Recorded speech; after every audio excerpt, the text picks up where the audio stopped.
Hello and welcome to the Underhive. We are back with some more How to Command the Death Guard. In this series, we're going to take a look at every aspect of the Death Guard. So whether you're looking to get more out of your army or you're thinking of joining Nurgle's feculent festivities, then there's something here for you.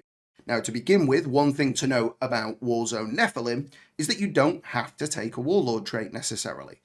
And if you do, it's going to cost you a CP. So previously, we would have got one Warlord trait and one relic for free. I don't necessarily agree with this change. I don't necessarily think it improves anything, but it's fine. It is what it is. We can all get used to it. So you could just take blank Warlords, no Warlord traits, no relics, and have more CP available to you for your stratagems throughout the game. Truth be told, I still think we'll see at least a few CP spent in most lists. So yeah, I still think it's very worth going through all of these. So to begin with, let's jump in and look at the Warlord traits.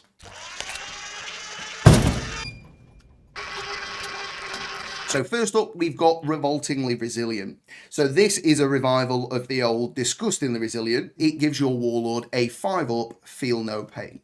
Just to explain a Feel No Pain roll for you in case you're not familiar. So your opponent would roll the hit roll, they'd roll the wound roll, they'd pass both of those. You would then take the armor save at whatever the AP is. You failed that, so you would take the damage. It would be -1 to a minimum of 1 per shot or per hit because of Disgustingly Resilient for the majority of your army, certainly for your Warlord. And then the Warlord has this Warlord trait. So for every individual damage, let's say they got hit with a melter, they took the big 6, it would be reduced to 5 because of Disgustingly Resilient. And then for Revoltingly Resilient, you would roll 5 individual dice, and on a 5-up, any of those individual bits of damage are ignored. So let's say you get 2 5s and the rest are below, you would take a total of 3 damage.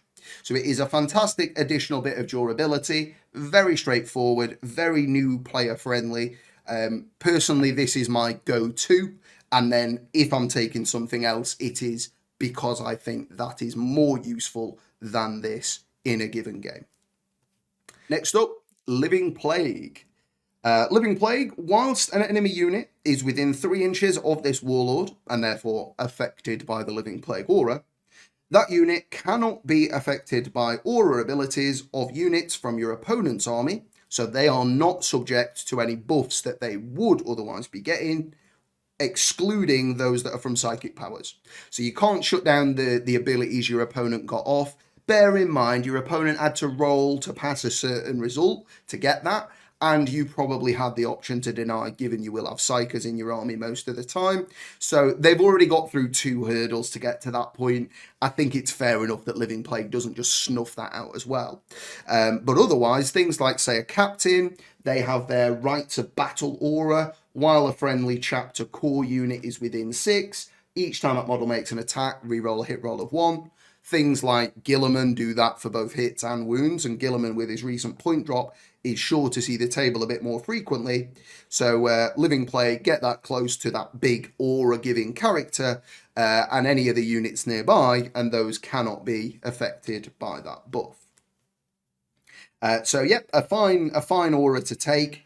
It is a bit awkward to get in range because it's only 3 inches. You kind of have to be in melee with them, but not allowing your opponent to use rerolls or other critical buffs like, say, +1 to hit or +1 to wound potentially. Those buffs are always fantastic to push more damage. So removing that from your opponent is effectively more durability again for your units. Next up, Hulking Physique. So this would add 1 to the wounds characteristic of the Warlord. And each time an attack is made against this Warlord, an unmodified wound roll of 1, 2, or 3 fails irrespective of any abilities that weapon or model making the attack may have. So the second part of that is effectively transhuman physiology, which is a widely used stratagem by Space Marines. So even, let's say, it is a melter shooting against a toughness 7 model. So it's strength 8 against toughness 7, would be wounded on 3s, but now it's wounded on 4s. Drukhari have poison weapons, so like if they're hitting infantry, they can wound on a 2 guaranteed. No, you can only wound this guy on a 4-up. So again, it's additional durability in the form of an extra wound and additional durability in that your opponent could roll well and just always hit 4-ups on the wound rolls, but they're not going to be able to do that consistently. So again, additional durability.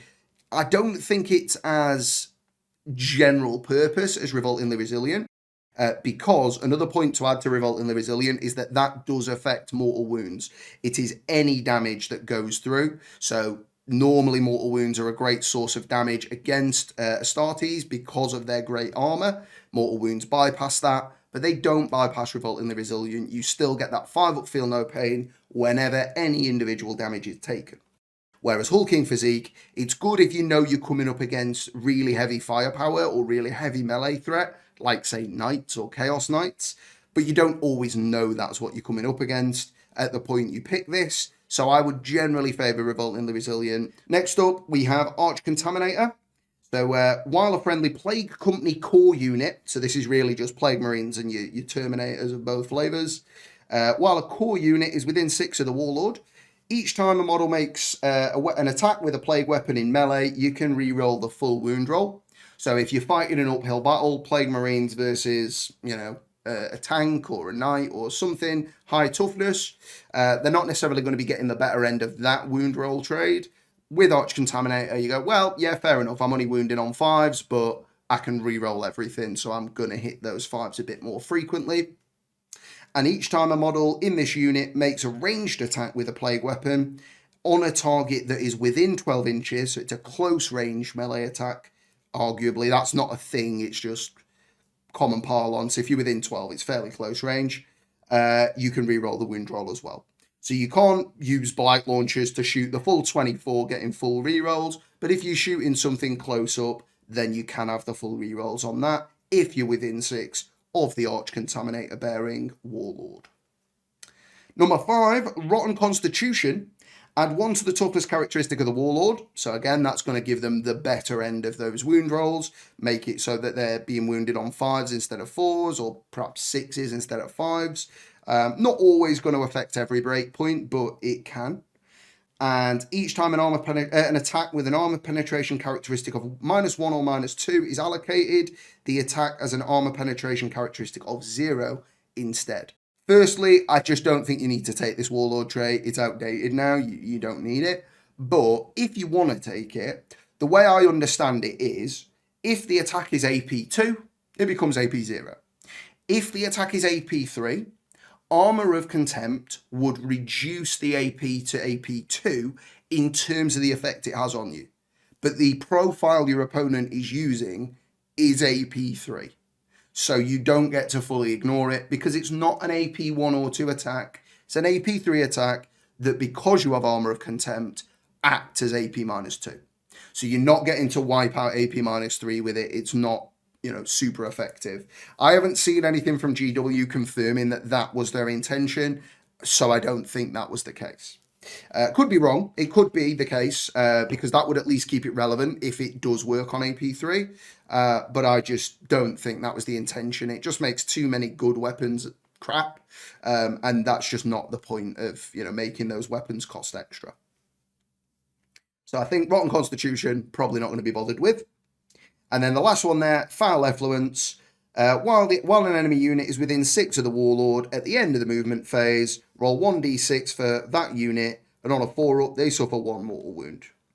There are ways to stack multiple sort of auras of dealing mortal wounds, and I am going to come back to that in a Wombo Combos video, which is going to be even further afield now that I've started the series again, but thank you for bearing with me.